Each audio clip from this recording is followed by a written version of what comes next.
Olá, meninos e meninas, tudo bem? Eu sou Camille Borba e serei a professora de língua portuguesa do 7º ano. E esta semana, para complementar as outras aulas, vamos continuar vendo o Alto da Compadecida. Estão prontos? Eu espero que sim. Vamos lá. Mas, para começarmos, eu gostaria bastante de que a gente revisasse o que é um texto teatral. Eu sei que vocês já devem estar especialistas e cansados de ver isso, né? Mas é importante que a gente repita o conhecimento para que ele se torne permanente. Quando a gente repete e a gente exercita, a gente consegue garantir que a nossa memória fixe. Então, vamos de novo ver alguns conceitos, certo?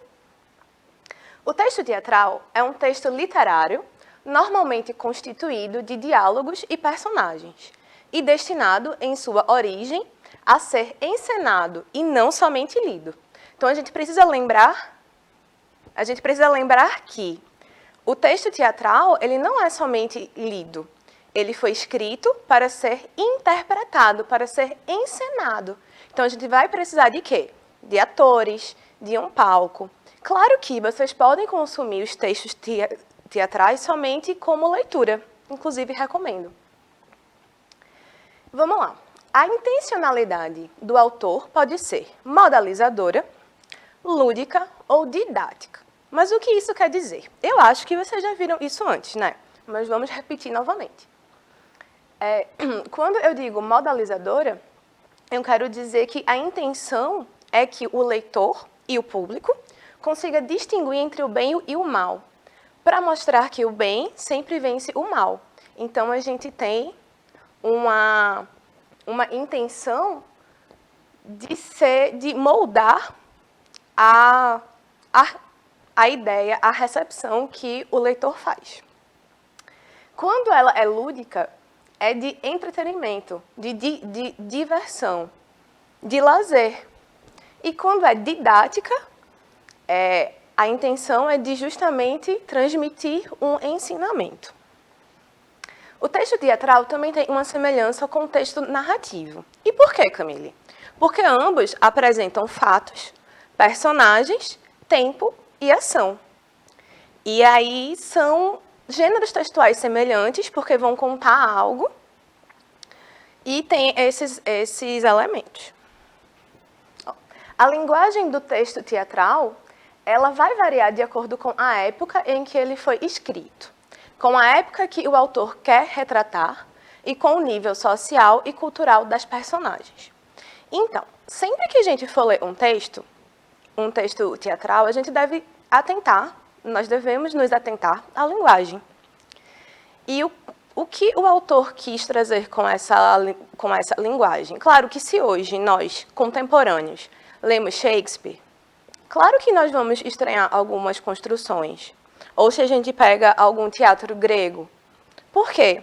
Porque a peça literária, porque o texto literário, ele é bastante impregnado da sua época. Então, a linguagem, ela vai representar um pouco a época em que foi escrita. E claro que o autor, ele sempre pode moldar essa linguagem para, por exemplo, dentro do pacto ficcional entre o leitor e o autor, vocês lembram? Fazendo uso desse pacto, ambientar aquela história em um tempo diverso do que foi escrito. E para auxiliar essa ambientação, a gente tem o quê? Esse trabalho com a linguagem. Deu para compreender? Espero que sim. Então, vamos lá. Um dos elementos essenciais é o diálogo. A gente já viu isso, vocês já viram isso. Então, o diálogo constitui o elemento essencial de um texto dramático. E no diálogo é comum haver uma oposição, uma luta de vontades, que caracterizam o conflito, elemento essencial que possibilita ao leitor ou à plateia criar expectativa em relação aos fatos que vê ou que lê. Então, assim, no diálogo que os conflitos são explicitados. Por quê? Porque é o diálogo que vai constituir também o gênero dramático. E, para que possamos defender o nosso ponto de vista em meio a um conflito, A gente costuma fazer como? A gente costuma usar o quê? Argumentos. Mas aí eu pergunto para vocês. Vocês sabem me dizer o que é argumento? Sabem mesmo? Veja, eu sempre digo que, na dúvida, a gente deve se revestir de conceitos. Então, a gente deve buscar um dicionário, um livro de sinônimos, de significados, de conceitos, para que a gente possa ler e aprender. Então, a gente indo ao dicionário, podemos ver que argumento quer dizer raciocínio, razão ou arrazoado, por meio do qual se pretende provar ou refutar a procedência ou veracidade de uma afirmação. Aquilo que atesta a veracidade de alguma coisa, demonstração, indício ou prova. Mas e uma opinião? Porque agora a gente já viu o que é argumento. Se eu perguntar para vocês o que é opinião, vocês vão me dizer que é algo diferente de um argumento ou é a mesma coisa? Hein? Vamos também ao dicionário. Então, aqui, opinião, modo de pensar, de julgar, de ver. Ponto de vista ou posição tomada sobre assunto em particular. Parecer emitido sobre determinado assunto em que muito se refletiu e deliberou. Juízo de valor que se faz sobre alguém ou alguma coisa.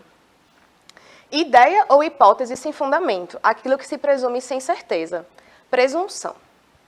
Então, se a gente contrapõe os conceitos de opinião e argumento, a gente percebe que uma das principais diferenças é que você não tem fundamento na sua opinião. E, na verdade, o argumento, ele é um recurso de persuasão. Aí vocês vão me perguntar, mas Camille, o que é um recurso de persuasão? É um recurso de convencimento. É aquele que vai fundamentar um ponto de vista. Logo, a gente usa os argumentos para, principalmente, provar o nosso ponto de vista, para que a gente fundamente uma decisão, um ponto de vista ou até mesmo uma opinião. Então, para que as nossas opiniões elas sejam realmente relevantes, a gente precisa fundamentá-las com o quê? Com argumentos. Sempre, gente, sempre. É importante que a gente consiga criar uma ideia, um senso de, quando a gente opinar, a gente tente fundamentar essa opinião, principalmente se essa nossa opinião, se ela é uma crítica a outra pessoa. Então, a gente precisa ter sempre cuidado e fundamentar as nossas opiniões. E a gente fundamenta como? Com argumentos. Certo? Aí vocês vão dizer, mas Camille, por que é que você trouxe tudo isso no meio de uma aula sobre Ariano Suassuna, o Alto da Compadecida? Então, porque eu sei que vocês já sabem sobre a vida dele, já sabem sobre a história, já sabem sobre tudo. E eu quis trazer, na verdade, uma análise mais linguística, mais semântica do texto literário. E aí, agora que a gente sabe a diferença entre argumento e opinião, eu trouxe um trechinho da obra, O Alto da Compadecida, para que a gente consiga observar esse recurso no texto. Vamos junto? Ó, o bispo. Então, assim, contextualizando, gente, desculpa. Eu trouxe um excerto do momento em que o bispo, ele descobre que houve um enterro do cachorro. E que isso, na verdade, seria uma grande violação do código canônico. E que, além disso tudo, por causa desse enterro, o padre ofende Antônio Moraes, enfim. E aí aqui é esse diálogo, que é quando o bispo descobre, certo? Bispo. Então, houve isso, um cachorro enterrado em latim, João Grilo. E então, é proibido? O bispo. Se é proibido, é mais do que proibido. Código canônico, artigo 1627, parágrafo único, letra A. Padre, o senhor vai ser suspenso. Padre, ai, João Grilo, Vossa Excelência Reverendíssima, vai suspender o padre? Vou, por que não? Acha pouco o que ele fez? Uma vergonha, uma desmoralização. Ai, e o sacristão também vai pular fora do seu emprego. Ai, quanto ao senhor João Grilo, vai se arrepender de suas brincadeiras jogando a igreja contra Antônio Moraes. Uma vergonha, uma desmoralização. É mesmo, uma vergonha. Um cachorro safado daquele se atrever a deixar 3 contos de réis para o sacristão, 4 para o padre e 6 para o bispo é demais. O bispo, mãos em concha no ouvido, como? Ah, o senhor não sabe a história do testamento ainda não? Do testamento? Que testamento? O testamento do cachorro. Testamento do cachorro? Sim, o cachorro tinha um testamento. Maluquice de sua dona. Deixou 3 contos de réis para o sacristão, 4 para a paróquia e 6 para a diocese. É por isso que eu vivo dizendo que os animais também são criaturas de Deus. Que animal inteligente, que sentimento nobre. Para atender à vontade da dona, deixei que o sacristão acompanhasse o enterro, sim, o enterro. Então, analisando esse excerto, o que é que a gente pode ver? A gente pode, durante o diálogo, perceber uma mudança da opinião do bispo, da posição do bispo? Sim, né, gente? Mas por que isso acontece? Vocês notaram? Acontece por quê? Porque João Grilo usa de sua perspicácia, ou seja, de sua sabedoria, porque ele é um personagem que é principalmente desenvolto, né? O que a gente poderia chamar até de desenrolado. E ele usa dessa sua perspicácia para quê? Para convencer o bispo de que não havia um crime canônico em enterrar o cachorro. E para convencer o bispo disso, ele joga o quê? O testamento. Por quê? Porque ele sabe que o bispo ele vai ser seduzido pelo dinheiro. Então, quando ele joga o argumento de que o cachorro deixou no testamento dinheiro para o bispo rapidamente muda de ideia. E aí, impressionantemente, o cachorro passa de ser uma criatura danada para uma criatura santificada. Uma bênção. Então vamos... perdão, gente. E qual recurso João Grilo utiliza? Ele utiliza o quê? O argumento. E ele vai o quê? Ele é perspicaz, ele é inteligente para sacar, para compreender que o quê? Que o bispo, ele seria seduzido pelo dinheiro. E é isso que ele faz. Então vamos aqui, O bispo, primeiramente, ele se recusa. Ele diz que é o quê? Que é mais do que proibido, que está escrito no código canônico, e tarará, que o padre vai ser suspenso, o sacristão também. E aí, João Grilo pergunta de novo, mas você vai... Vossa Excelência Reverendíssima, reparem que João Grilo, ele começa adulando o bispo, com esse vocativo grandiloquente, né? Vai suspender o padre e o bispo se mantém irredutível. Vou, por que não? Acha pouco o que ele fez? Uma vergonha, uma desmoralização. E aí o padre já sofre, o bispo já joga também o emprego do sacristão, mas aí João Grilo, e o bispo também vai ameaçar João Grilo. Mas João Grilo, ele joga o argumento. Ele vai dizer, é mesmo, é uma vergonha. Um cachorro safado daquele se atrever a deixar 3 contos para o sacristão, então ele já vai introduzindo os valores. Reparem que ele vai aumentando. Por quê? Porque isso vai acariciar o ego do bispo. O bispo vai perceber que ele vai ganhar mais, porque ele está em uma patente maior, digamos, dentro das ordens da igreja, né? 3 para o sacristão, 4 para o padre, 6 para o bispo, é demais. E aí o bispo, ele fica, como assim? Como assim? E aí ele escuta o argumento. E aí o argumento, ele funciona. E ele funciona por quê? Porque o bispo, ele pensa, de um lado eu tenho aqui a minha moralidade de bispo, de um ente clerical, representante da igreja, e do outro lado eu tenho a minha ganância. Porque a gente precisa lembrar que o alto enquanto gênero textual, enquanto gênero literário, ele tem uma certa função moralizadora. E o Alto da Compadecida também tem essa função de você observar as corrupções nas grandes instituições e como, na verdade, nem todo mundo é perfeito e como todo mundo pode mudar. Essa é mais ou menos a moral, né? E aí o bispo ele fica tentado E ele fica nesse duelo, só que esse duelo, claro, dura pouquíssimo. E aí Chicó também ele dá mais profundidade ao argumento quando ele reforça. E aí o padre também já dá o quê? Já dá um peso de valor ao argumento de João Grilo. Ora, João Grilo falou do testamento, Chicó concordou.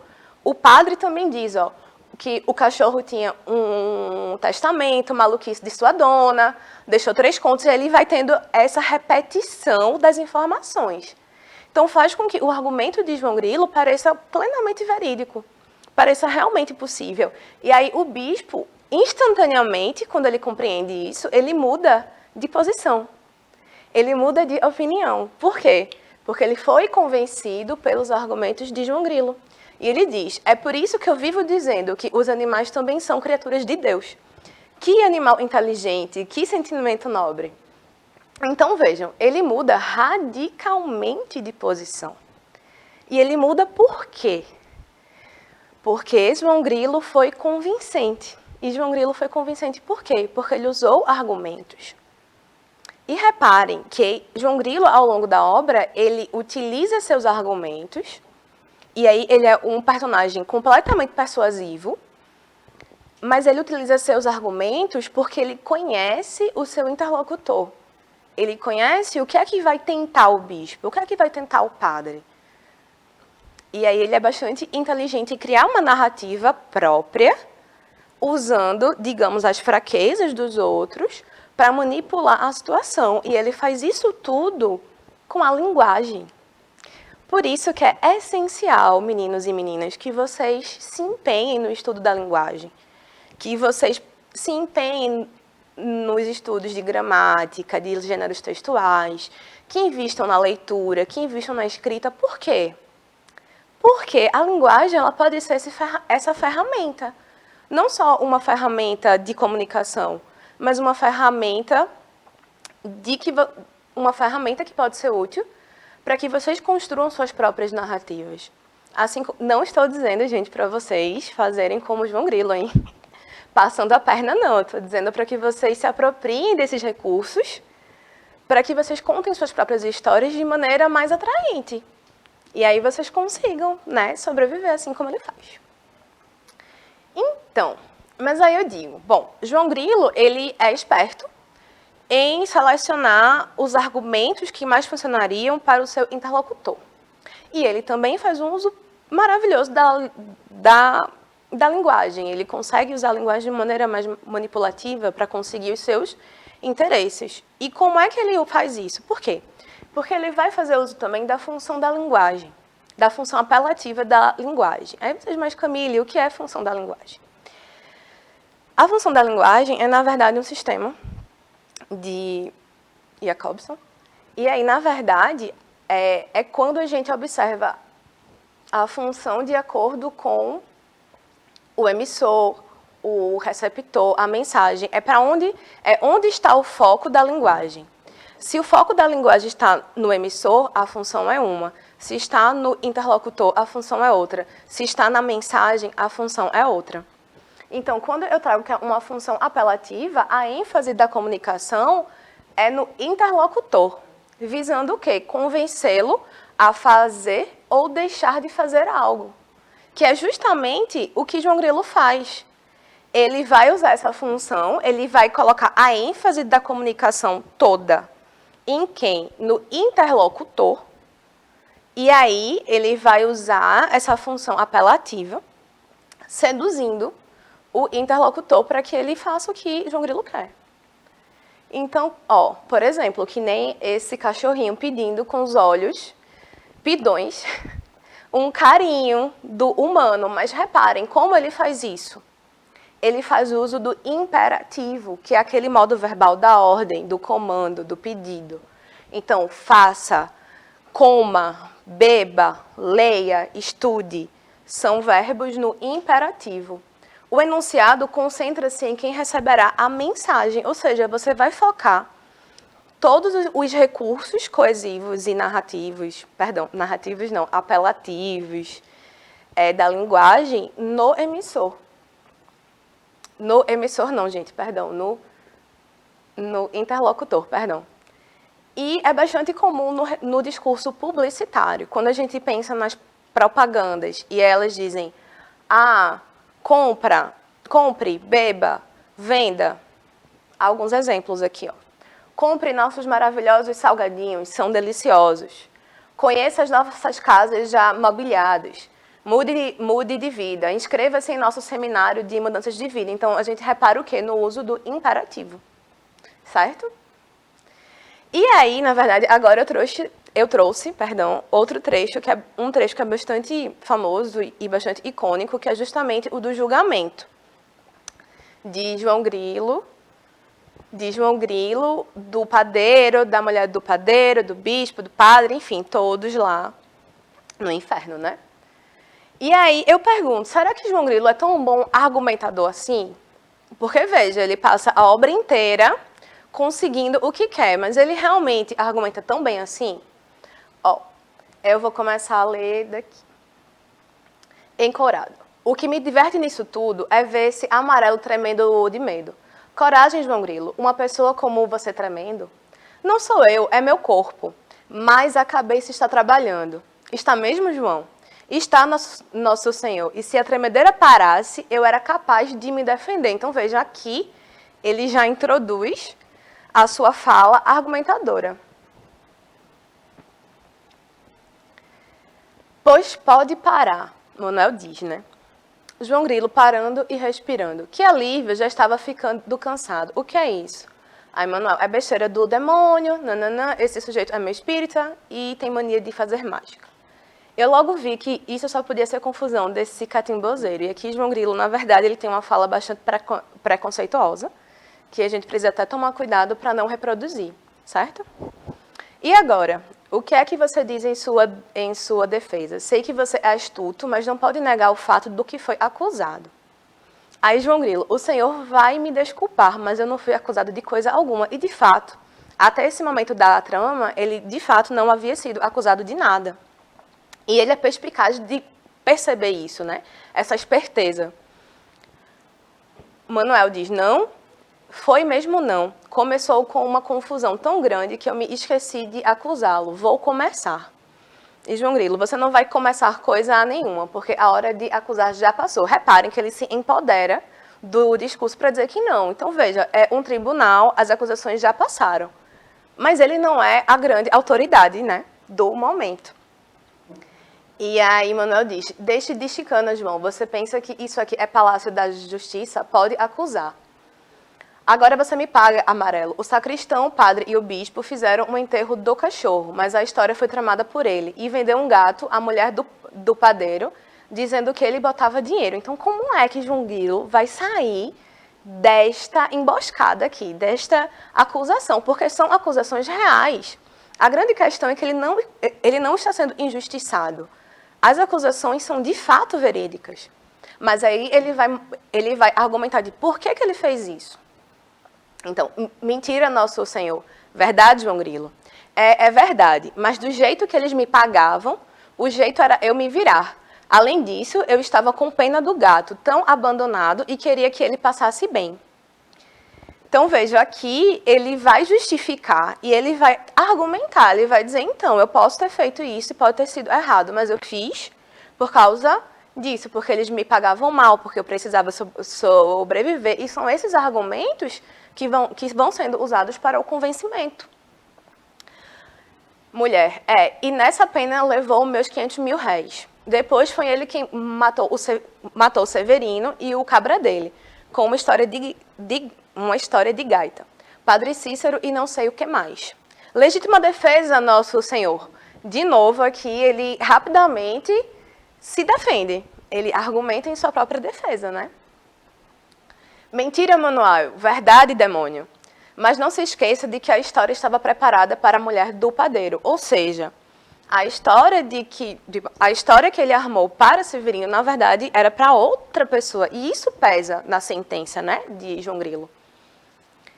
É verdade. Aí você passou da conta, João. E tudo por causa do bife passado na manteiga. De modo que o caso dele é sem jeito. É o primeiro que vou levar. Essa é boa, João Grilo. o amarelo que enganava todo mundo. Por quê? Porque ele usa o quê? Da linguagem apelativa, da manipulação através da linguagem e dos argumentos para manipular a verdade ao seu favor, para manipular a narrativa a seu favor. João Grilo. E você pensa que me entreguei, pode ser que eu vá, mas não é assim não. E aí, nesse momento, na verdade, é que ele invoca a compadecida, que é quem ele sabe que teria o poder de salvar a ele e aos seus companheiros. E nesse momento da trama, do julgamento, quando Nossa Senhora aparece, é que João Grilo, na verdade, ele tem uma transformação, né? Ainda assim, e aí você diz, mas Camille, por que uma transformação? Porque, claro, ele tentou fugir do inferno e do purgatório e consegue. Mas ele poderia ter fugido sozinho, e ele não faz. Ele consegue dar um jeito de ter sentenças mais leves para os outros também. Claro que também motivado para irritar o encorado. E aí, na verdade, eu queria que a gente pensasse um pouco assim. João Grilo, ele dá os argumentos dele. Mas vocês concordam com os argumentos dele? A gente realmente pode fazer tudo para sobreviver. Eu acho que a gente tem que ter muito cuidado antes de julgar as atitudes dos outros sempre, porque sempre pode ter um contexto. Porque a gente sempre parte de um contexto, não é mesmo?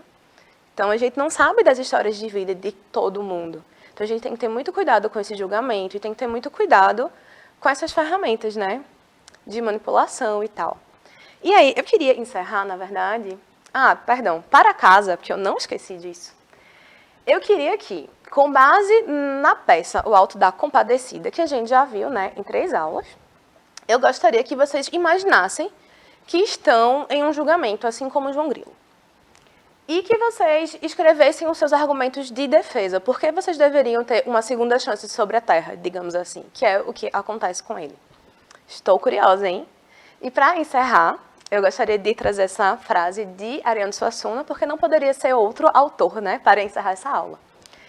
Eu digo sempre que das 3 virtudes teologais chamadas, eu sou fraco na fé e fraco na qualidade. Só me resta a esperança. Eu sou o homem da esperança. E aí eu queria deixar, na verdade, essa mensagem para que a gente pense que, no fim, o discurso da esperança, o esperar algo melhor do dia seguinte, é o que pode nos mover, nos motivar. É o que pode fazer com que a gente acorde mais animado, com que a gente estude quando a gente não quer. E aí, na verdade, como sempre, eu queria encerrar dizendo que lembrem-se que conhecimento é poder. E vocês podem, sim, estudar e se apropriar deste conhecimento e ter esse poder. Certo? Eu espero que vocês tenham momentos maravilhosos e que a gente se veja mais vezes. Foi um prazer estar aqui e até a próxima.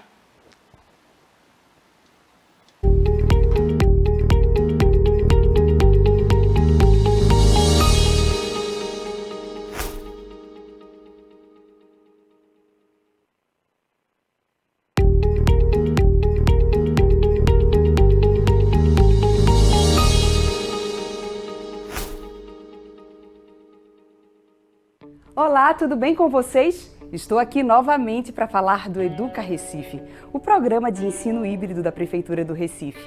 Mas desta vez eu venho conversar com vocês sobre os dias e horários de exibição das aulas da educação infantil. O Educa Recife tem mais de 14 horas de aulas, exibidas todos os dias, em 5 canais digitais. Já sabem os horários de vocês? Então presta atenção que eu vou explicar tudo bem direitinho. O programa de educação infantil é exibido de segunda a sexta-feira, sempre às 8 horas da manhã, na TV Alep, no canal 10.2. Neste programa, as crianças têm acesso a um conteúdo educativo, lúdico e muito divertido.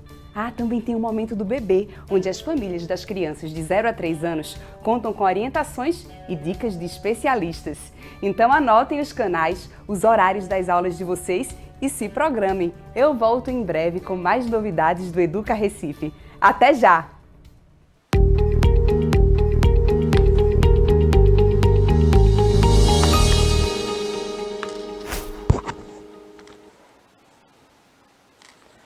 Olá pessoal, bom dia.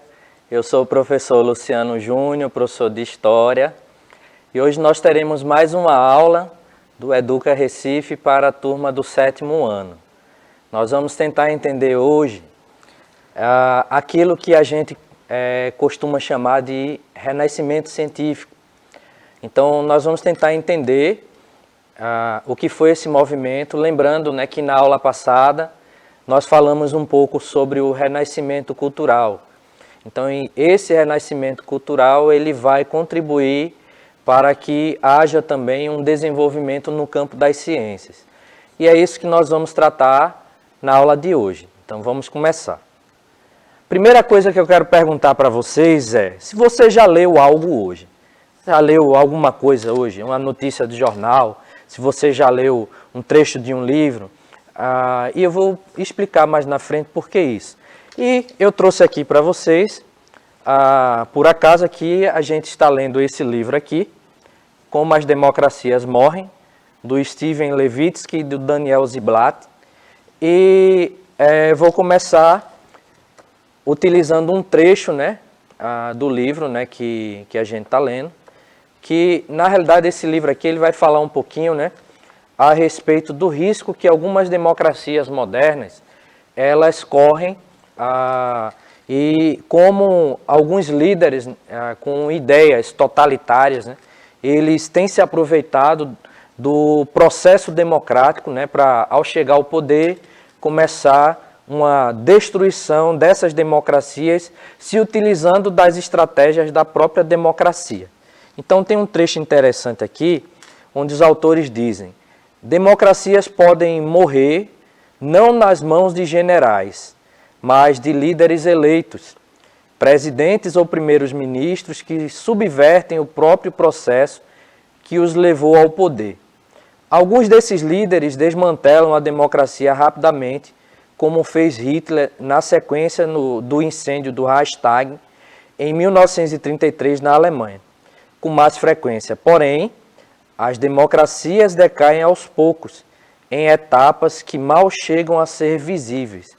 Aí fica a indicação aí para que vocês possam depois dar uma lida nesse livro, mas o que nós vamos tentar destacar a partir daqui é o seguinte: nós temos aqui um livro, e você sabia, por exemplo, que no decorrer da história, para que a gente pudesse ter exemplares, né, como esse daqui, um livro que tem um pouco mais de 260 páginas, feito em papel,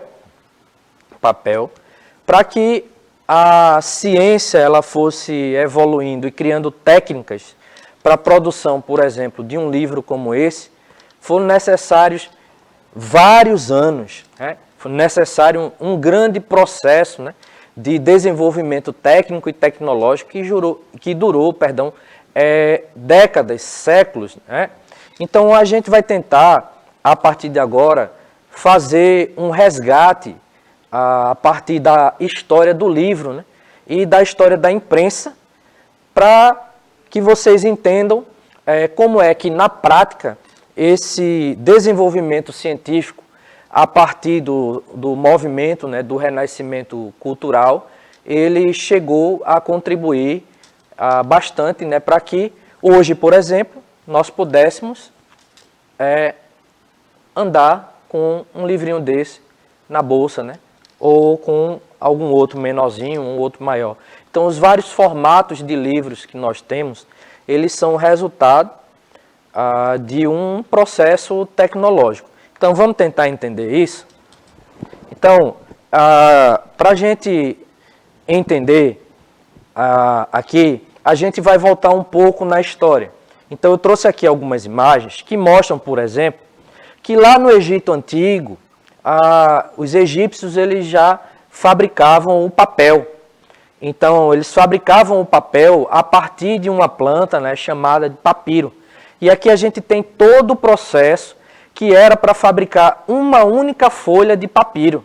Então, vejam, o camarada ia lá no rio, ele pegava, né, o tronco lá do papiro, né, da planta.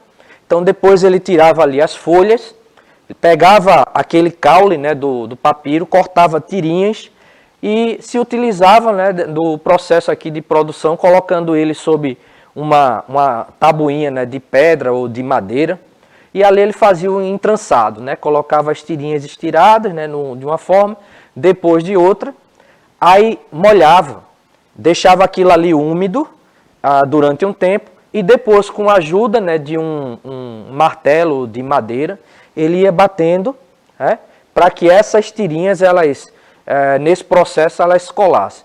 E com isso ele fabricava uma folha de papiro.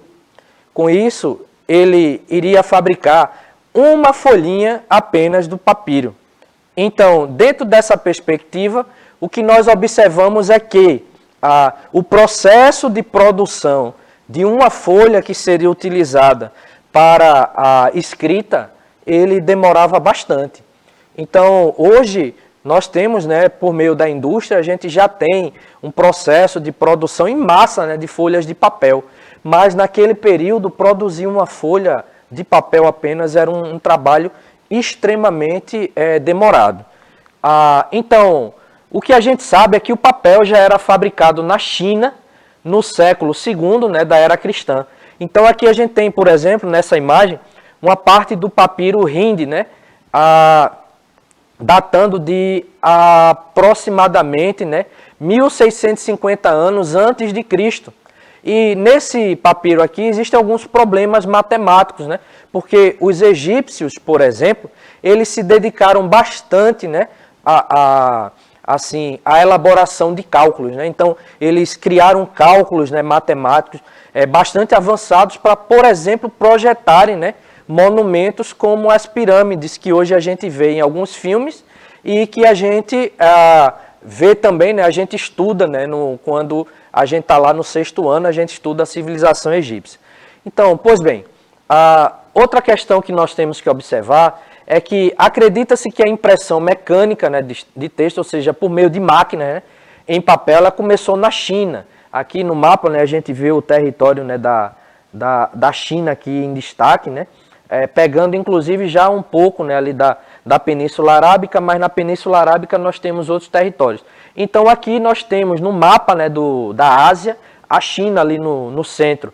Então a produção, né, da impressão desses textos, né, em papel começou na China por volta do 2º século da era cristã, aproximadamente, né, dos anos 101 em diante, né, 101 a 200, né, que seria o século II.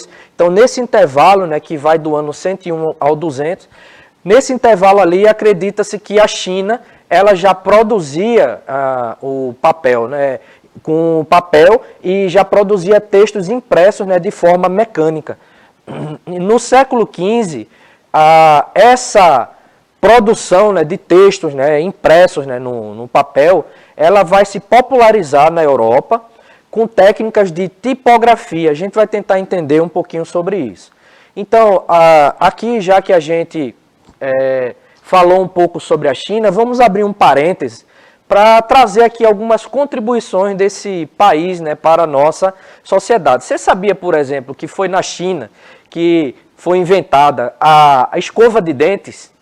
A escova de dentes, né, as pipas, né, que as crianças, né, gostam, né, de utilizar para brincar nas ruas, né, faz aquele torneio, né, de pipas, e já aproveitando, né, para alertar para que evitem usar a substância, né, que se produz para passar na linha, que é o cerol, né, que aquilo ali pode causar acidente. Vez ou outra acontece, né, da gente ver uma notícia de um motociclista que vai passando e termina sendo cortado por linhas, né, com o uso de cerol.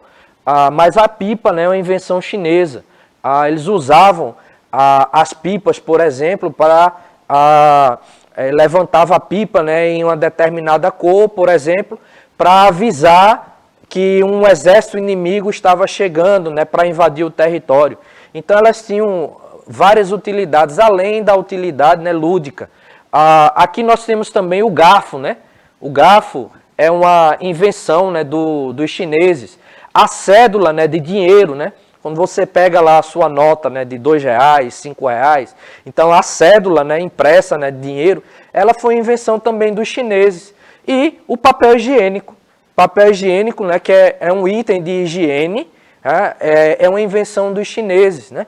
Então, tudo isso, né, aqui são contribuições desse povo.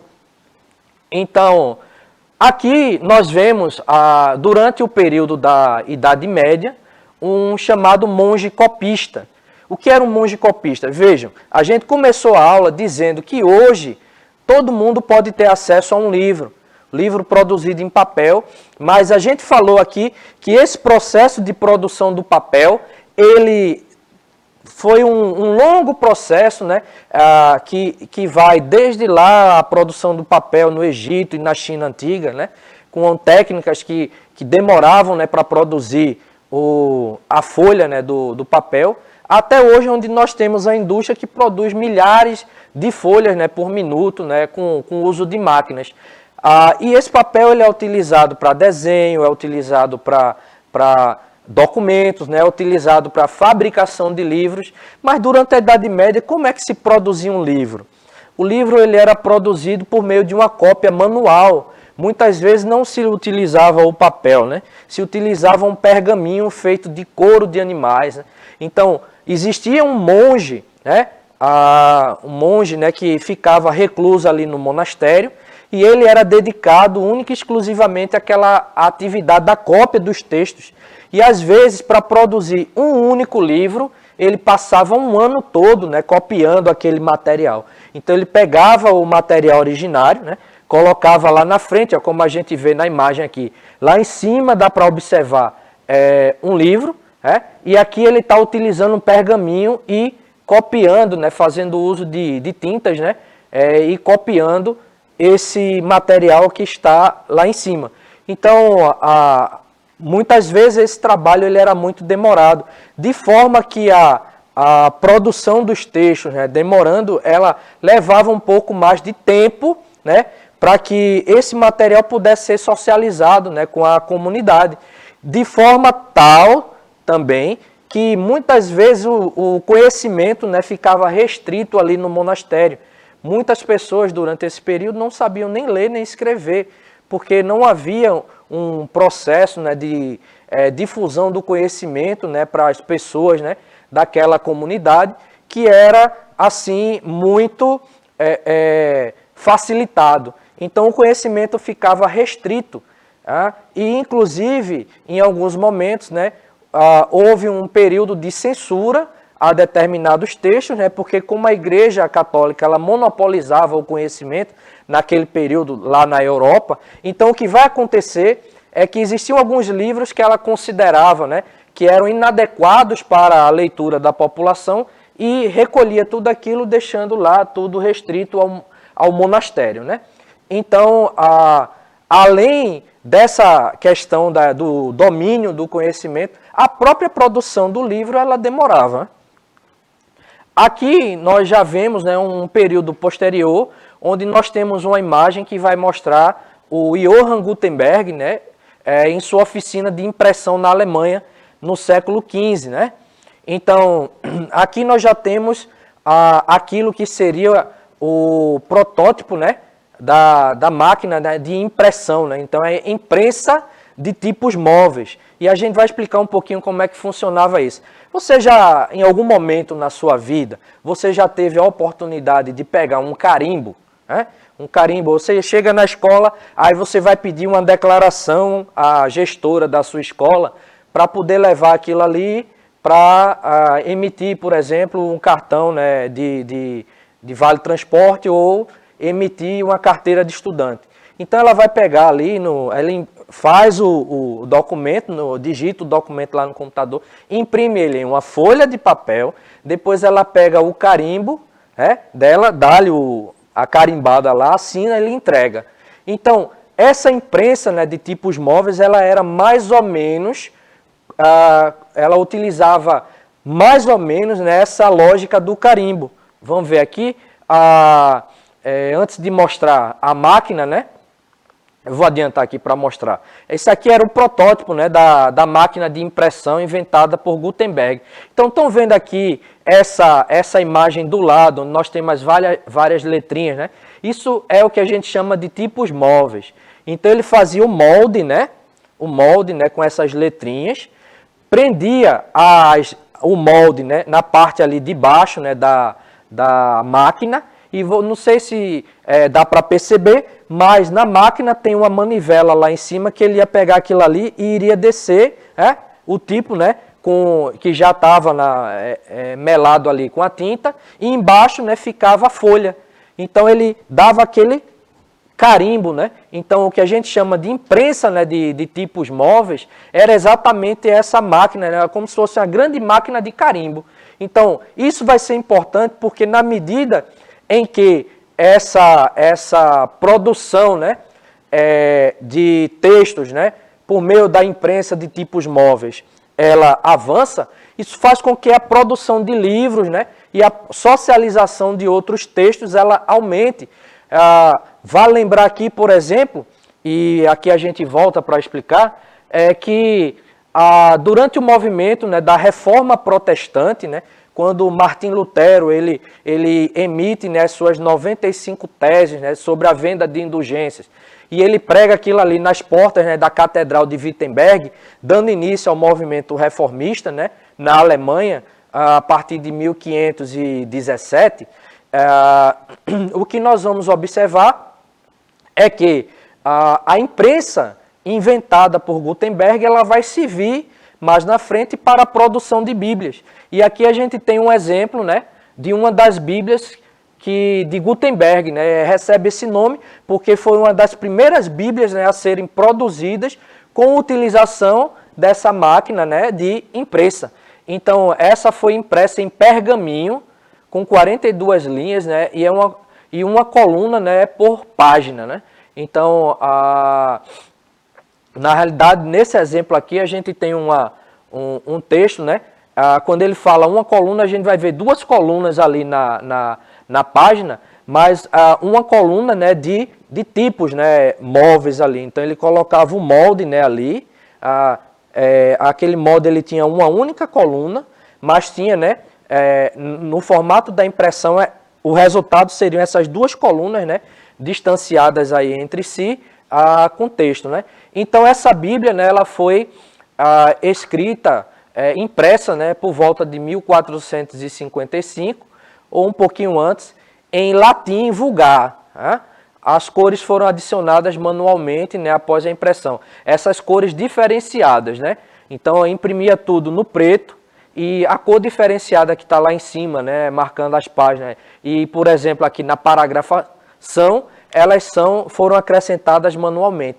Mas, não sei se dá para entender, mas esse processo, né, de produção dos livros, ele foi tão grande, né, ele contribuiu, livros impressos, né, foi um avanço tão grande que fez com que a produção ela desse um salto, né, muito grande. E aqui a gente tem uma citação, né, do Roger Chartier, que é um grande estudioso, né, dos livros, é um historiador, né, associado à história do livro, ele mostrando a importância, né, dessa produção. Minha primeira pergunta será a seguinte: como na longa história do livro e da relação ao escrito, situar a revolução anunciada, mas na verdade já iniciada, que passa do livro ou do objeto escrito, tal qual conhecemos, com seus cadernos, folhetos, páginas, para o texto eletrônico e a leitura no monitor. A primeira revolução é técnica, ela modifica totalmente, nos meados do século XV, os modos de reprodução dos textos e de produção dos livros, com os caracteres móveis e a prensa de imprimir. A cópia manuscrita deixa de ser o único recurso disponível para assegurar a multiplicação e a circulação dos textos. Com a impressão, a gente teve uma grande multiplicação desses textos. E agora você não produzia um livro no intervalo de um ano. Você poderia produzir vários livros no intervalo de um ano. E dito isso, né, essa imprensa ela contribuiu, por exemplo, para a difusão das ideias de alguns pensadores, né, que vão contribuir para o avanço da ciência, um movimento chamado de renascimento científico, que tinha como fundamentos, né, o racionalismo, ou seja, o uso da razão, do raciocínio para se chegar à produção de uma teoria, de um conhecimento. O experimentalismo, né, você quer comprovar uma teoria, você monta uma experiência em laboratório, né, para tentar provar, por exemplo, por que é que provar a teoria de que a água ela ferve a uma temperatura de 100 graus. Então você monta lá o laboratório, bota a água numa vasilha, bota ela para ferver com o termômetro e vai fazendo isso com várias quantidades de água em vários formatos de panela ou de vasilhas diferentes e chega à conclusão de que quando começa a marcar ali no termômetro 100 graus a água está fervendo, né? E diz, é verdade, por meio da experiência a gente comprovou isso aqui.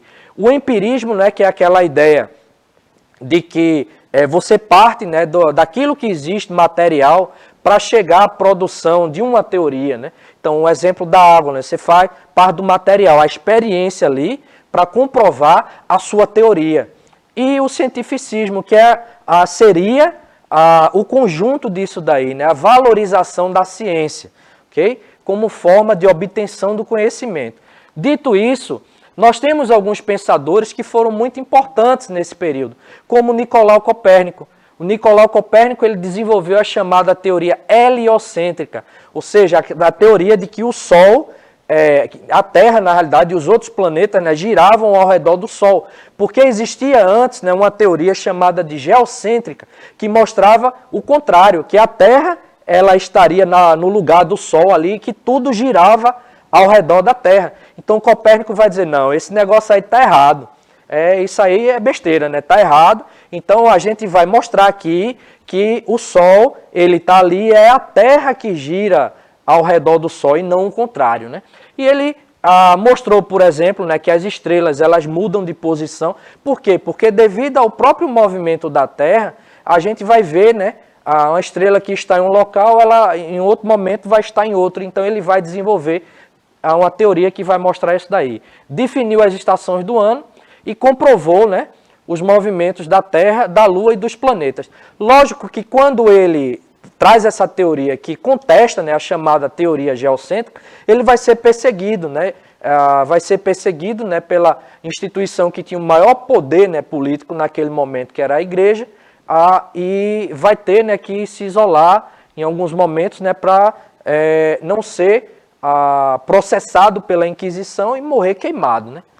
Aqui, ó, uma imagem que mostra a teoria, né, heliocêntrica, né, ali no centro da imagem, o Sol. Lá em cima a gente tem a Terra, ó, com a Lua, ela em órbita girando, né, ao redor do Sol, né?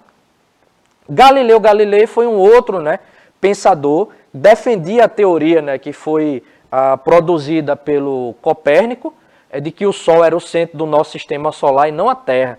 Naquela época, né, a Igreja Católica controlava, né, totalmente a questão da ciência, né, e sustentava uma visão oposta, né, de que o centro era a Terra e não o Sol. Então, outro, né, que vai contribuir, né, com o avanço da ciência e que vai ser também perseguido, né, por ousar trazer teorias, né, que iam de encontro àquilo, né, que era dominante, né, na época, né, por difusão das ideias, né, da Igreja. O Andreas Vesalius, né, ele foi um médico, né, belga, considerado o pai da anatomia moderna. Esse camarada ele fez estudos de anatomia, ou seja, estudos da organização, da composição do corpo humano. E ele trouxe contribuições no campo, né, da questão do esqueleto, né, dos músculos, do sistema nervoso, observando, né, o corpo, né, assim, vendo, né, ali, dissecando, né, corpos, né, abrindo ali os corpos, estudando. Ele desenvolveu teorias, né, que explicavam, né, o desenvolvimento do sistema esquelético, muscular, né, e nervoso, né. E o Giordano Bruno, que afirmou que o universo ele não era estático, né, ele estava em movimento, e a Terra também não era o centro dele. Mais um, né, que junto com Galileu e com Copérnico vão questionar a ideia, né, da Igreja, a ideia que era defendida pela Igreja Católica, né, de que a Terra era o centro do universo, né? E ele dizia, não, é o contrário, né? A Terra ela não é o centro, o universo não é estático, e esse daqui ele foi acusado, né, pelo o Tribunal da Inquisição de heresia, né, pela sua teoria. Heresia, ou seja, ensinar uma coisa que está errada de acordo com os ensinamentos da igreja, né? Então ele questionou aquilo ali e terminou morrendo queimado na fogueira, né, a mando do Tribunal da Inquisição. Dentro dessa perspectiva, né, a gente sabe que a ciência ela vai evoluir, né, bastante a partir do desenvolvimento do renascimento científico. Mas hoje a ciência moderna ela passa por alguns desafios, né? A gente está passando por um momento onde nunca foi tão fácil você conseguir informação. Você quer pesquisar sobre determinada coisa, pega o seu celular ou computador, aí entra ali no Google, né? Bota lá, faz a pesquisa e você vai encontrar uma grande quantidade de informações.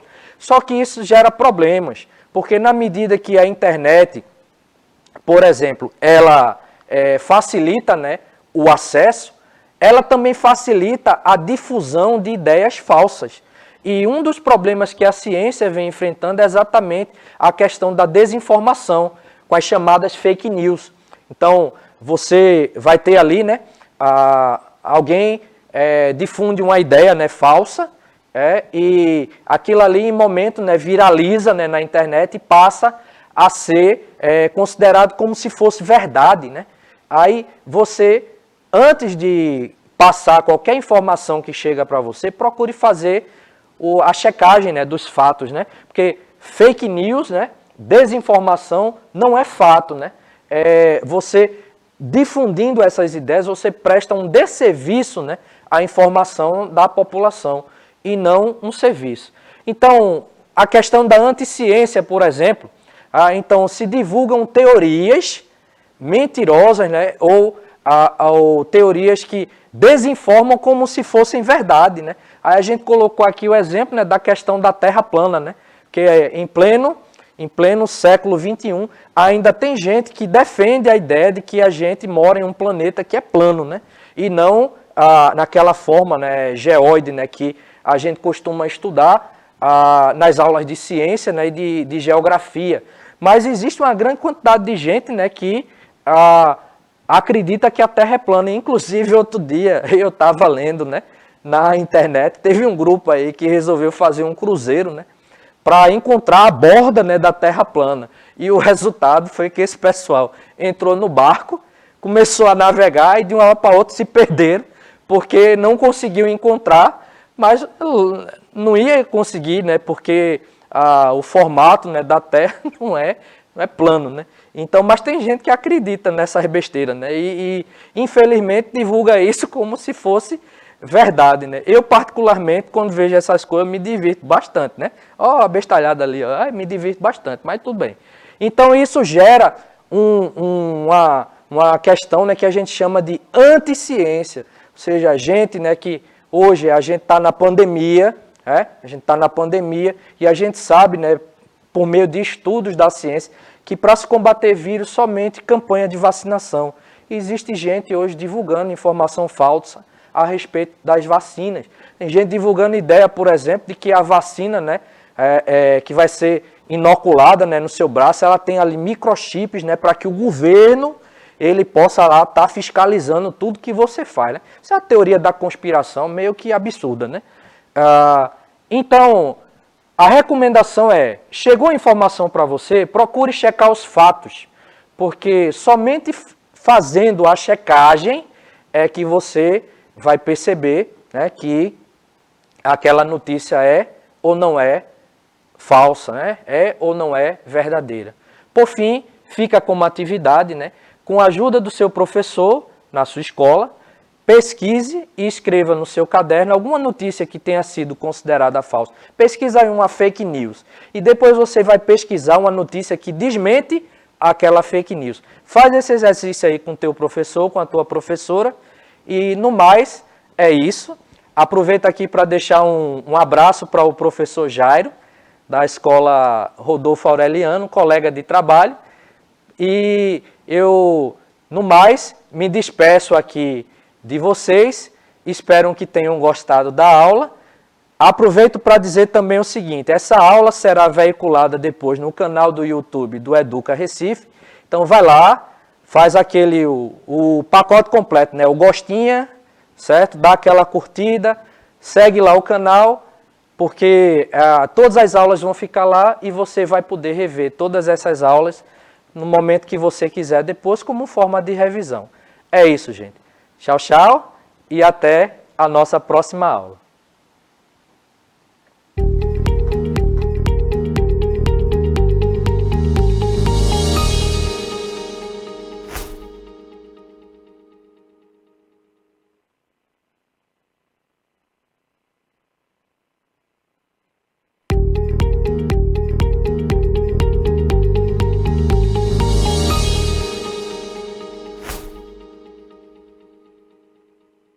Olá, tudo bem com vocês?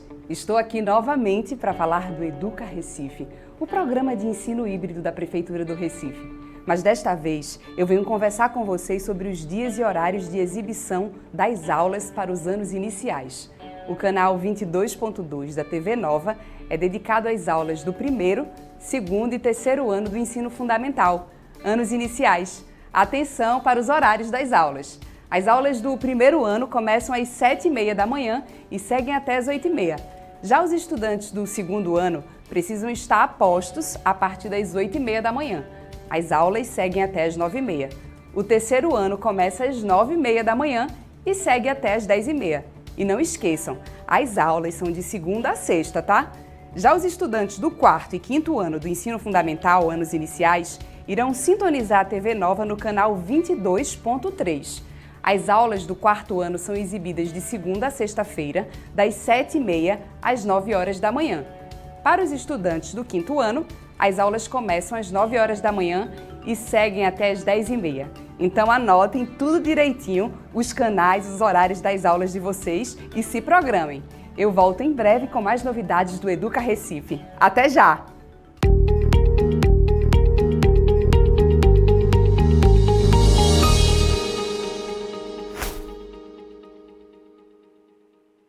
Olá, tudo bem com vocês? Estou aqui novamente para falar do Educa Recife, o programa de ensino híbrido da Prefeitura do Recife.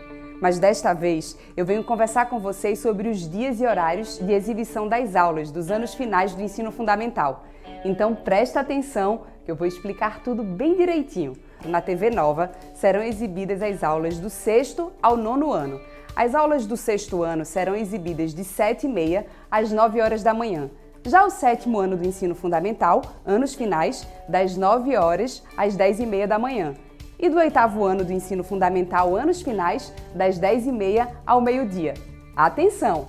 As aulas para os estudantes do nono ano do ensino fundamental, anos finais, serão exibidas na TV Nova, canal 22.1, todos os dias, das 8h30 às 10h da manhã. Então anotem direitinho os canais e horários das aulas de vocês e se programem para as aulas, hein? Eu volto em breve com mais novidades do Educa Recife. Até já!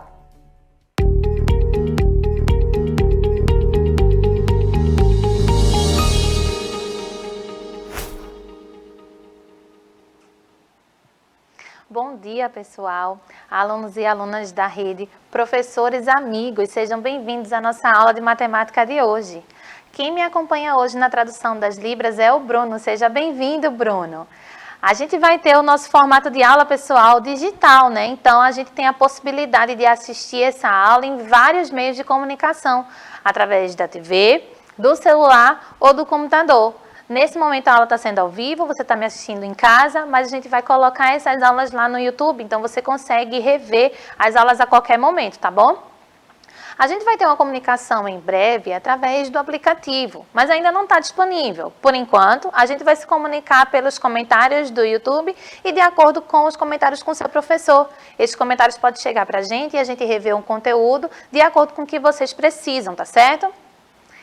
Lá no YouTube também vai ter aquela playlist feita com a série que você faz parte, né? Então, a gente vai ter as matérias lá, se você precisar rever essa aula, entre outras, para poder revisar o conteúdo e entender um pouquinho melhor, tá? Esses recursos que eu estou utilizando aqui, eles são do Canva e do Bitmoji, né? Essa bonequinha que está aqui me representando, ela vem do Bitmoji e o slide todo é feito no Canva. Então, a gente está utilizando os recursos desses dois aplicativos e se tiver alguma outra coisa que for externa, né? A gente vai referenciar aqui embaixo para você saber a referência, de onde que ela foi retirada, tá bom? E a gente vai começar a nossa aula agora revisando a aula anterior. Dá uma olhadinha aqui no tanto de coisa que a gente já aprendeu. Na aula anterior, a gente viu os conceitos principais que trazem para a gente uma base para criticar as informações. Os dados que são numéricos, eles podem ser representados através dessa situação, da gente entender o que cada um desses conceitos significam, né? Eu vou parar um pouquinho aqui nessa tela para que a gente relembre qual que é a informação que representa cada uma dessas linhas, desses conceitos que estão aqui. De acordo com a informação numérica que a gente tenha, a frequência absoluta significa a quantidade de vezes que aquele número aparece. Então, a gente vai observar numa lista de números a quantidade de vezes que cada um deles está ali. No caso da frequência relativa, a gente vai fazer a porcentagem dessa presença. Então, eu vou utilizar a frequência absoluta para dividir pelo total de números que eu tenho nessa lista. O rol, que vai ser bem importante para a gente observar algumas coisas hoje, ele vai ser a sequência em ordem crescente ou decrescente. Então, a gente vai arrumar essa lista de números.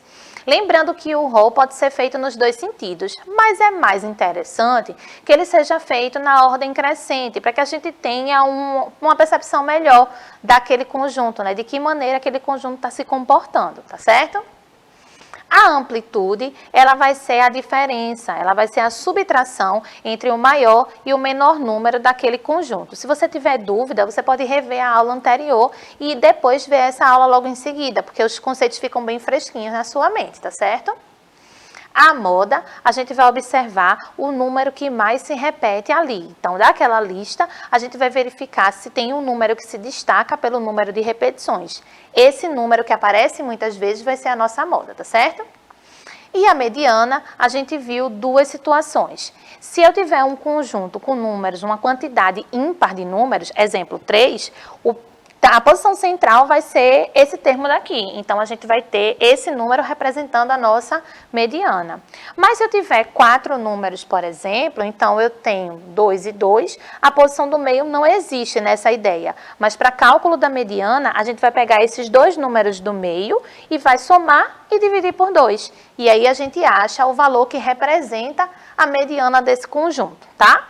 Então, a gente fez aqui uma breve revisão da aula passada para dar continuidade nesse assunto de estatística, agora utilizando as medidas estatísticas e a gente vai utilizar nomes referentes a cada uma das medidas. Esse assunto ele é muito interessante porque a gente consegue juntar a interpretação matemática desse número com o contexto. Então, vamos dar uma olhadinha aqui, ó.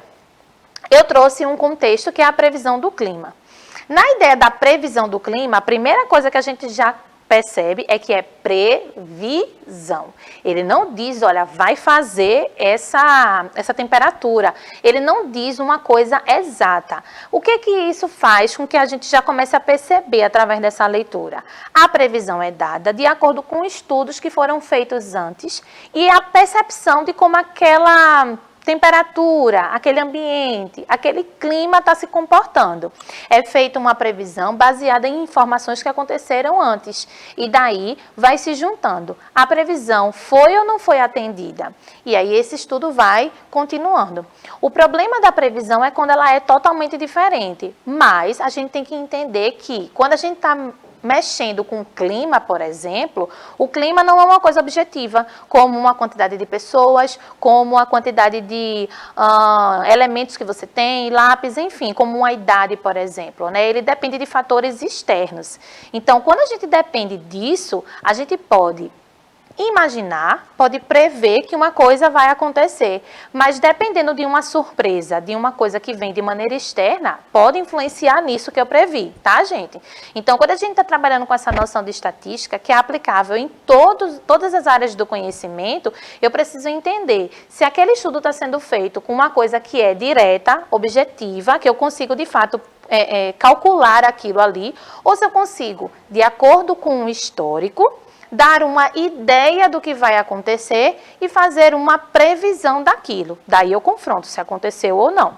Aqui a gente tem uma ideia, no estado de São Paulo, da previsão do tempo de quinta a segunda-feira da semana seguinte. Ele coloca as temperaturas, ele coloca os ícones que representam esse tempo aí, né? Se está chovendo, se está mais frio, se está um pouquinho mais quente. Então, a gente tem aí os ícones visuais, as imagens, para apoiar essa ideia numérica, para que a gente associe o número à figura. E aí a gente tem a máxima e a mínima, a temperatura máxima e a mínima nesse dia está sendo prevista para essas que estão aí, e a quantidade de chuvas previstas, né? Em 2 dias achei bem interessante que ele colocou aqui 0% de possibilidade de chuva, mas a gente fica na dúvida quando a temperatura fica oscilando demais. É tanto que na nossa cidade hoje a gente tem dias que estão bem diferentes, né? Hora está chovendo bastante, hora está fazendo bastante sol. Mas vamos nos ater aqui. Então, veja, nesse contexto, nessa situação aqui, a gente está se apoiando na leitura de uma informação visual, de um gráfico, né, que traz para a gente essa noção de temperatura de acordo com os dias da semana, tá? A gente vai estudar o primeiro conceito de estatística apoiado nesse exemplo. A média aritmética simples, ela vai ser o resultado da divisão do somatório dos números dados pela quantidade de números que eu somei. Então, observa aqui. Se eu quiser uma temperatura média nessa semana, o que eu vou precisar fazer? Eu vou precisar somar esses números e dividir pela quantidade de dias que eu tenho ali. Vamos dar uma olhadinha aqui. Nessa ideia, eu quero fazer a média aritmética dessas temperaturas. Essas temperaturas representam as temperaturas máximas que estão estimadas para esses dias. Então, a gente vai ter aqui, ó, 5 dias da semana que estão sendo mostrados aqui nesse gráfico. A gente vai fazer o somatório e dividir pela quantidade, né? Então, eu tenho 22 mais 25, mais 29, mais 28, mais 22. E isso vai ser dividido por 5 para dar essa temperatura média desses 5 dias. 126 dividido para 5, que é o resultado daquela soma ali. Então, a gente vai ter que a temperatura média vai ser 25,2 graus Celsius, tá? Uma coisa interessante, e a gente vai ver isso mais na frente, é comparar essa média com os valores que estão ali estimados. Tem um valor que está bem próximo, né, que é quase idêntico, que é o 25, mas tem valores que fogem um pouco, né? Eu tenho o 29, que está um pouco distante, assim, do 25. Então, percebe que essa noção de média, ela vai dar exatamente esse nomezinho, né? Esse valor médio, esse valor que vai estar ali, mediando, de fato, aquelas informações. A gente vai ver mais na frente que essa informação crítica, entre o quão perto e o quão longe da média esse valor tá, vai auxiliar com que a gente tome algumas decisões importantes, tá certo? Esse tipo de cálculo é muito utilizado em campeonatos de futebol, no intuito de determinar a média de gols da rodada, nas escolas, para o cálculo da média final dos alunos, nas pesquisas estatísticas, pois a média dos resultados determina o direcionamento das ideias expressas pelas pessoas pesquisadas.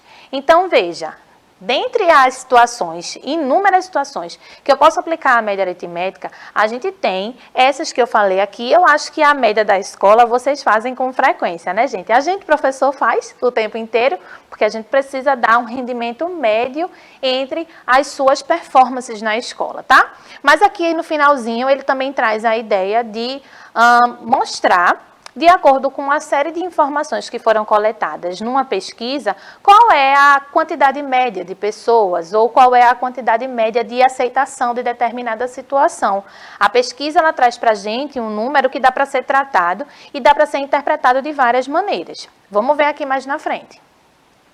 Aqui eu trouxe uma situação com o saldo de gols, e no saldo de gols no futebol, vocês devem saber bem mais do que eu, acompanham melhor esses campeonatos que tem e sempre estão de olho nessas diferenças. Aqui a gente vai ter um cálculo bem simples, eu já mostrei uma ideia de tabela do Brasileirão nas aulas anteriores, e aqui é mais para a gente entender como é que funciona essa proximidade ou distância dessa média, tá certo?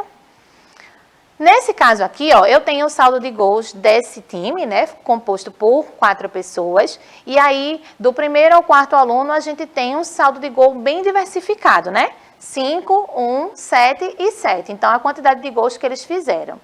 A gente tem que a média aritmética, eu disse que vai ser a soma dividido pela quantidade. Então, aqui eu vou ter 5 mais 1 mais 7 mais 7, ó, os gols que foram feitos, dividido por 4, tá? Quando a gente faz essa divisão, a gente tem um valor médio de 5 gols por pessoa. E aí eu surgi aqui com uma perguntinha, ó. Vamos comparar o valor da média com os valores reais. Na verdade, uma pergunta não, né? Uma afirmação, um pedido para vocês fazerem aí. Então, eu me antecipei, mas a gente não deixa de estudar, né? Falei no primeiro exemplo a comparação da média com a temperatura. E aqui acontece a quantidade de gols com essa média de gols. Veja que eu tenho uma pessoa que tem a mesma quantidade que a média. Poxa, ele não está nem longe, nem perto da média. Mas eu tenho a segunda menininha aqui, ó, que ela está com um gol só. Então, quer dizer que esse 5, ele tem 4 pontos de distância dessa menininha. Mas como foi que esse 5 aconteceu? E está dando essa ideia média para a pessoa que só tem o gol. É porque teve gente que fez mais gols aqui, ó. Então, esse saldo excedente está compensando a quantidade pequena de gols que foi feita pela segunda coleguinha que está ali, tá certo? A ideia é que a gente perceba essa noção de compensação entre as quantidades e que a gente perceba que pode estudar essa distância ou proximidade desse valor médio, tá bom? E isso vai ser chamado de dispersão. Como é que eu posso trabalhar com essa noção de longe ou perto, né? Dentre as medidas de dispersão, a gente vai ter 3 para analisar hoje. A amplitude, a gente já viu isso como conceito inicial, aqui a gente já está classificando como medida de dispersão, tá? E a amplitude vai ser a subtração do primeiro com o último. A gente já tinha feito, inclusive, essa continha na aula anterior. Aqui nesse caso, ó, se a gente organizar, a gente vai ter o 1 na frente, né? O 5 só troca aqui de posição, o menor número é o 1 e o maior número é o 7, se repete 2 vezes aí. Então, a amplitude desse conjunto vai ser 7 menos 1, que vai dar 6. A gente vai ter essa diferença para representar essa medida. Então, a gente tem 6 como amplitude do saldo de gols, que está expresso aqui, tá bom? A variância vai ser a dispersão dos dados variáveis em relação à média. Então, a gente viu isso agora há pouco, comparando que o valor 5 estava próximo ou estava distante do valor dos gols realizados, né? Do valor de fato dos gols que tinham sido feitos. Então, aqui, ó, essa variância, essa ideia vai ser a subtração entre o valor e a média. Se a gente não tem a mudança, né, o 5 menos o 5 vai dar 0, então a gente não tem nem longe nem perto, é idêntico. A média é idêntica ao valor de gols. Agora, o que a gente tem aqui? O 5 menos o 4. Então, significa que esse número está 4 pontos abaixo da média, ó. Usei uma expressão bem familiar, né, gente? Quando a gente trabalha com essa noção de abaixo da média e acima da média, é por quê? Porque a gente calculou um valor que vai servir de base para entender se eu estou perto ou longe e se eu estou longe para cima ou para baixo, tá certo?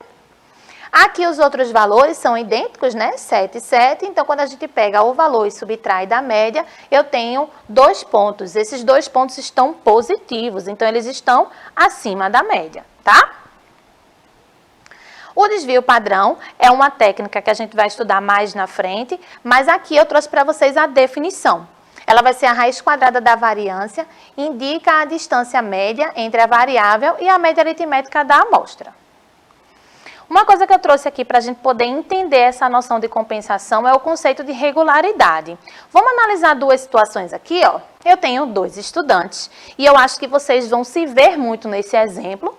Eu espero que vocês se vejam no exemplo mais regular, mas aqui a gente tem 2 possibilidades de notas. Eu tenho essa estudante que tirou essas notas, 8, 7 e 9, e tenho esse estudante que tirou 10, 4 e 10. Então, a palavra regular já traz para a gente a noção de uma coisa contínua, uma coisa que não muda muito, né? Quando a gente observa essas 2 notas, acabei já colocando a média ali, rapaz, mas quando a gente traz essas 2 notas, a pergunta era justamente essa: qual que seria o momento em que a gente tem a regularidade acontecendo? Se eu for calcular a média dessa menina aqui, ó, a gente tem 8, 7 e 9, somando e dividindo para 3 vai dar 7. Mas, se a gente for calcular a média desse rapaz aqui, ó, a gente tem a divisão e vai dar 8. Tá, Briane, vamos dar uma olhadinha aqui, peraí. Quer dizer que ele tirou uma nota baixa e está com a média maior. Desculpa, aqui deu 8, né? Perdão. E aqui também deu 8. Então, ó, a gente tem a nota mais baixa aqui, ele teve a mesma média que ela. Então, vê, a gente vai entender assim. Se existe a noção de média, que eu vou somar e dividir pelo mesmo valor, se a soma der a mesma, a média vai dar a mesma. Só que para essa soma dar a mesma, os valores podem ser diferenciados. Aqui eu tenho 8, 7 e 9, e aqui eu tenho 10, 4 e 10. Mas quando eu somo os valores que faço a divisão, o meu resultado dá o mesmo. Esse é o cuidado que a gente precisa ter. Nem sempre a média vai dar a ideia da regularidade. Aqui a gente tem uma aluna que ela tem aqui as notas entre 8, 7, 9, então números próximos, né? Aqui a gente tem um aluno que, apesar de ter 2 números 10, ele teve uma nota 4. Então, a nota dele estava em cima, caiu para o 4, depois subiu de novo para o 9. Esse movimento faz com que a gente critique essa regularidade, tá certo? Observa que a gente tem aqui um comportamento mais regular para o mesmo número, uma vez que os números aqui estão próximos. E aqui a gente tem um comportamento menos regular, né? Mais irregular, porque os números estão distantes, tá certo? Vamos calcular as 3 medidas de tendência central vistas até agora e comparar os valores e as conclusões que cada análise nos permite tirar. Eu trouxe aqui um exemplo de uma cotinha que 5 amigos vão fazer para montar uma bandinha na escola, tá certo? E aí a gente vai observar o valor que eles podem contribuir para fazer essa cotinha. A gente tem aqui 15, 21, 10, 9 e 10 reais. Esses 5 amigos vão conseguir doar esses 5 valores aí. Então, para que a gente consiga primeiro conversar sobre essa organização, a gente vai colocar isso em ordem crescente, né? Eu falei para vocês que o rol pode ser na ordem crescente ou na ordem decrescente, mas é mais conveniente que a gente use a ordem crescente, tá bom? Então, aqui eu coloquei os valores do dinheiro, né, do valor que eles vão poder doar, em ordem crescente e montei a minha sequência. Daí a gente vai começar a analisar, ó, a mediana, ela vai ser aquele valor central, né? Então, aqui a gente tem essa observação, eu tenho 5 termos e de 5 termos eu consigo achar o termo do centro aí, tá? A moda, ela vai ser o número que mais se repete.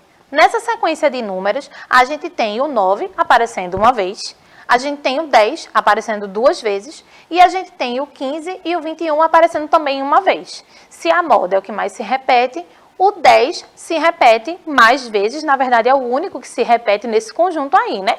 Então, ele vai representar a moda. Ah, gente, lembra, a moda é o elemento e não a quantidade. Aqui eu tenho o 10 2 vezes, mas a moda é o número 10, tá? Outro conceito que a gente viu na aula de hoje, inclusive, foi a média aritmética. Aqui, a gente vai somar todos os valores e dividir pela quantidade de crianças, tá certo? A soma desses valores que foram doados, dividido por 5, vai dar 13. Então, uma coisa interessante é perceber que essa média aritmética não necessariamente faz parte do conjunto.